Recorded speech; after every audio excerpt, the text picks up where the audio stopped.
Ini saya nak maklumkan bahawa rekod yang kita catat dalam proses kelulusan paling pantas di Malaysia. Assalamualaikum warahmatullahi taala wabarakatuh. Kami kumpulan Smart Forward Majlis Pembenaran Kulim dinaungi oleh Tuan Yang di-Pertua, Tuan Dr. Haji Nazman Mustafa dan Ketua Kumpulan Encik Muhammad Fadlan Ibrahim. Masalah yang dihadapi adalah kelewatan mula kerja pendirian bangunan industri melebihi 31 bulan. Kelewatan mula kerja pendirian bangunan industri menyebabkan pembinaan siap dalam tempoh yang panjang dibuktikan melalui projek periton dan jinjing melebihi 30 bulan. Kelewatan ini terjadi semasa proses permohonan pemajuan yang bermula daripada permohonan pelan pemajuan sehinggalah operasi kilang. Kawasan kajian terletak di pembangunan Kulim High-Tech Fasa 4 di Mukim Bandar Lunas Kulim. Ianya seluas 380 ekar yang melibatkan 70% daripadanya adalah pelabur antarabangsa. Pengisian tapak industri yang lambat bermula dari tahun 2015 sehinggalah 2019. Sebagai contoh, kes bagi projek jinjing teknologi mengambil masa melebihi 35 bulan bagi menyiapkan bangunan industri sehingga boleh beroperasi. Bagaimana ia berlaku? Perunding perlu mengambil inisiatif sendiri bagi melengkapkan keperluan permohonan pemajuan dengan merujuk ke agensi-agensi terlibat bagi mendapatkan maklumat. Projek yang dinamakan E10 ini dilaksanakan berdasarkan visi, misi dan dasar kualiti majlis. Projek ini dilaksanakan agar impak positif diperolehi kepada majlis, pelabur, penduduk setempat dan kerajaan negeri serta kerajaan pusat sebagai pemegang taruh demi mencapai keperluan pelanggan. Impak pelaksanaan projek terhadap majlis dengan menerima pelaburan baru melalui syarikat ATNS sebanyak 8.5 bilion ringgit dan juga diperakui oleh pemudah. Pembangunan Kulim High-Tech Park turut memberi sumbangan kepada ekonomi negara secara keseluruhannya sebanyak 103.8 bilion. Manakala sebanyak 6.8 bilion diperolehi oleh negeri Kedah dan 33,000 pekerja memenuhi pasaran industri. Melalui projek rintis Aspen Glove, sebanyak 2,500 peluang pekerjaan dapat ditawarkan. Ini memberikan impak ekonomi terhadap penduduk di Kulim dengan anggaran perbelanjaan di sekitar Kulim sebanyak 12.5 juta setahun. Selain itu, gaji pekerja yang diperolehi sebanyak 150 juta ringgit. Impak kepada ekonomi terhadap hasil produk yang telah menyumbang keuntungan syarikat Aspen sebanyak 840 juta bagi tempoh 14 bulan penjimatan masa. E10 juga telah memberi rangsangan kepada pemaju KTPC untuk segerakan membuka tapak pemajuan baru bagi memenuhi permintaan pelabur dan meneruskan survival perniagaan mereka dan telah berupaya menjual tanah sebanyak 580 juta ringgit. Majlis telah dijemput untuk membuat pembentangan permit pembinaan Express E10 melalui siri webinar oleh pemuda. E10 merupakan satu inisiatif bagi pengeluaran permit pembinaan secara pantas. Inisiatif ini diperkenalkan bagi membolehkan interaksi yang berkesan di antara pelabur dan Majlis Pembenaran Kulim untuk memudahkan kerja-kerja pembinaan dan akhirnya pengeluaran produk dapat dikeluarkan mengikut garis masa yang telah ditetapkan tanpa kelewatan. Majlis telah menambah baik prosedur ISO bagi pelan pemajuan. Paparan menunjukkan penambahbaikan permit provisional approval diberikan sebaik selepas permohonan dikemukakan. Berikut adalah ailanan proses keseluruhan sebelum adanya E10. Terdapat 3 checkpoint yang menyumbang kepada kelewatan siap pembinaan dan operasi bangunan industri.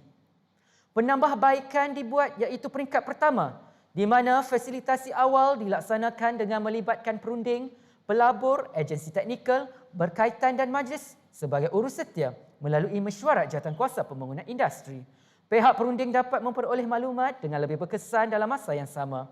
Pembincangan utama semasa rundingan awal adalah berkenaan projek brief cadangan, pelan susun atur, pelan kerja tanah, carta perbatuan projek dan isu-isu berkaitan. Peringkat kedua, permohonan pelan dijalankan secara serentak agar kelulusan dapat diberikan dengan lebih cepat.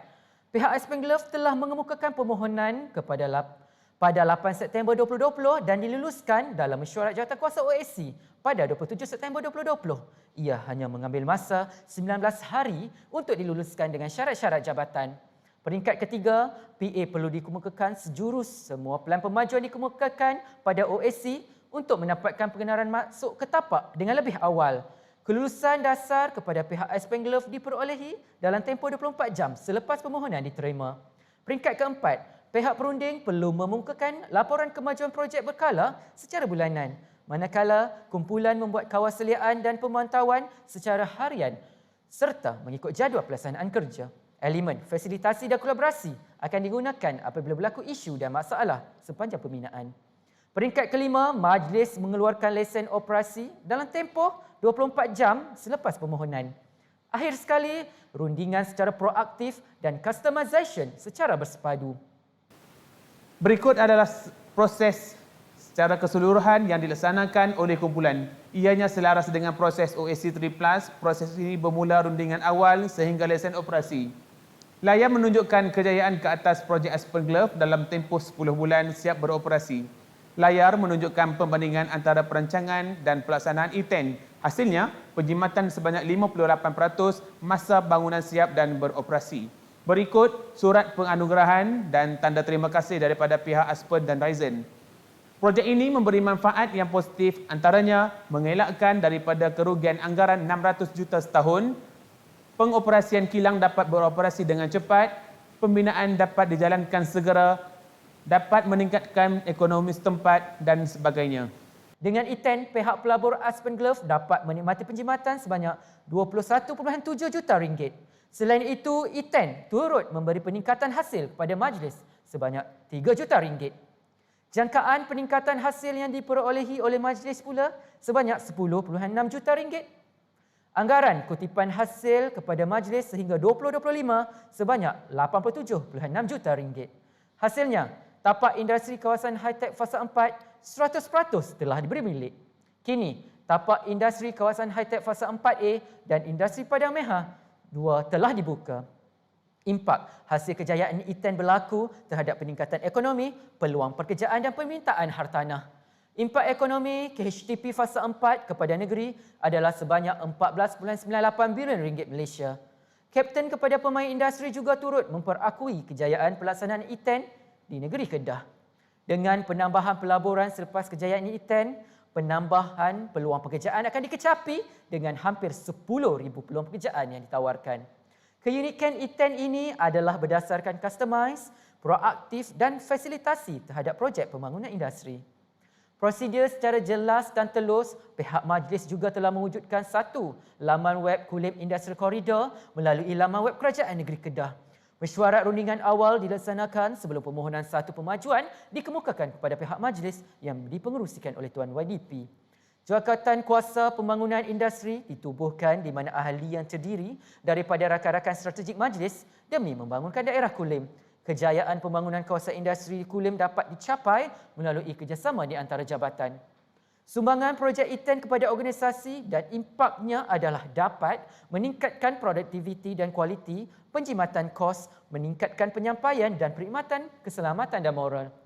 Impak menggunakan kaedah E10 dapat mengurangkan pembaziran dari segi pengeluaran berlebihan, proses berlebihan, pergerakan barangan dan manusia, masa menunggu, bakat dan sebagainya.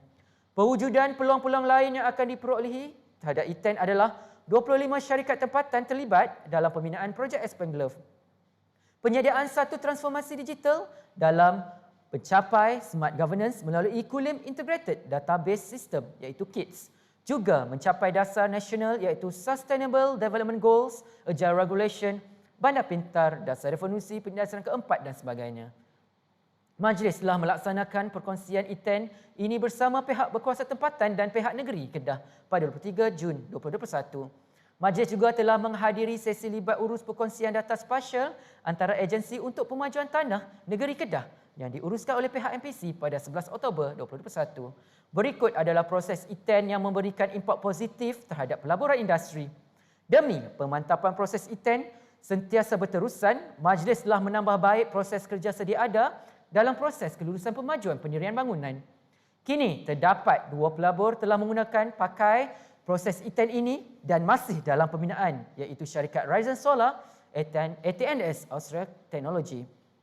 Kesimpulan, E10 ini akan diteruskan agar dapat minat pelabur, menyediakan lebih peluang pekerjaan, mempercepatkan pembinaan bangunan kilang tanpa peraturan yang berat serta penjimatan kos dalam melaksanakan perniagaan di daerah Kulim.